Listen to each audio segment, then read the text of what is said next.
Hi all, welcome to Visu Online Training Channel.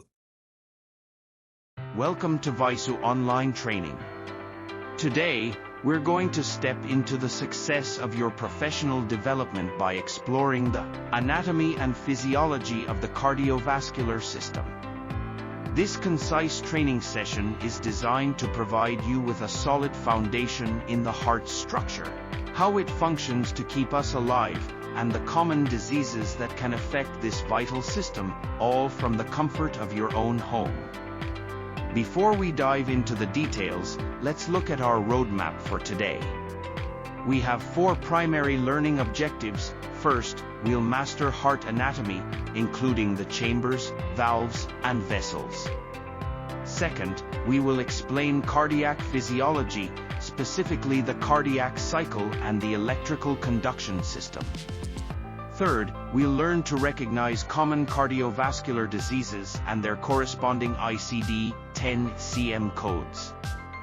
Finally, we'll tie it all together with brief clinical examples to see how this knowledge applies in a real-world setting. Let's begin with the heart's architecture. Think of the heart as a two-sided pump with 4 distinct chambers, the right and left atria on top, and the right and left ventricles on the bottom. To keep blood flowing in one direction, we have 4 specialized valves, the tricuspid, pulmonary, mitral, and aortic. These are connected to major vessels like the vena cava and the aorta, which act as the body's main highways. Crucially, the heart itself needs its own blood supply, which is provided by the coronary circulation system, including the left and right coronary arteries. Now that we know the parts, let's talk about how they move. Cardiac physiology is centered on the cardiac cycle, which consists of systole, the contraction phase, and diastole, the relaxation phase. This rhythm is orchestrated by an internal electrical system that starts at the SA node and travels through the AV node down to the Purkinje fibers. Together, this coordination determines our cardiac output. Outside the heart, our blood vessels play specialized roles, arteries handle high-pressure transport, veins act as a blood reservoir, and tiny capillaries serve as the site for vital nutrient exchange. To visualize this electrical activity, we use the EKG. The SA node is the heart's natural pacemaker, initiating the impulses for a normal sinus rhythm. On an EKG, we see this as a sequence. The P wave represents the atria contracting, the QRS complex shows the ventricles contracting, and the T wave represents the heart resetting or repolarization. When this electrical pathway is disrupted, we encounter arrhythmias, such as atrial fibrillation, where the heart's timing becomes irregular. In the clinical and coding world, precision is key. This slide lists several common cardiovascular conditions along with their ICD-10 codes. For example, an acute myocardial infarction, or heart attack, is coded under I-21, while heart failure is I-50.9. We also see common conditions like hypertension at I-10 and atrial fibrillation at I-48.91.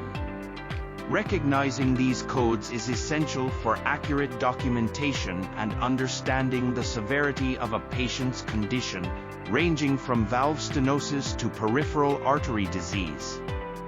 Let's look at a practical example involving a myocardial infarction.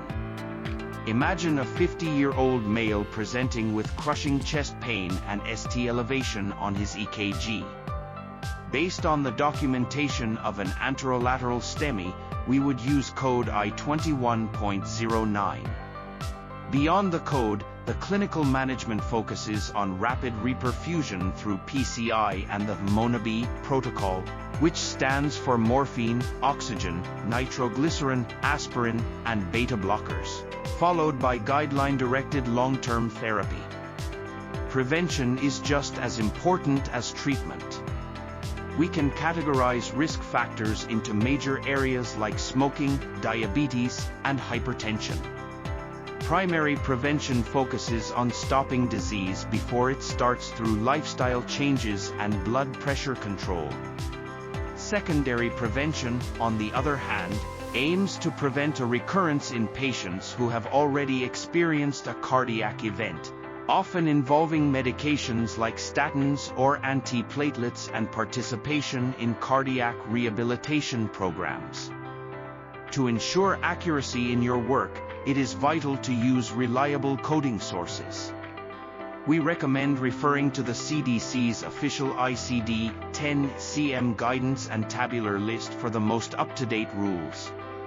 Additionally, tools like ICD-10data.com and the World Health Organization's ICD browser are excellent resources for searching specific diagnosis listings and understanding the broader categories of disease.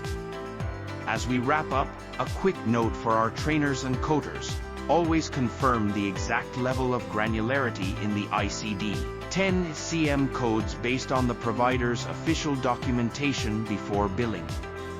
While the codes we discussed today are common categories, you should always use the most specific subcodes available, such as the specific site of an MI or the specific type of heart failure, to ensure clinical and administrative accuracy.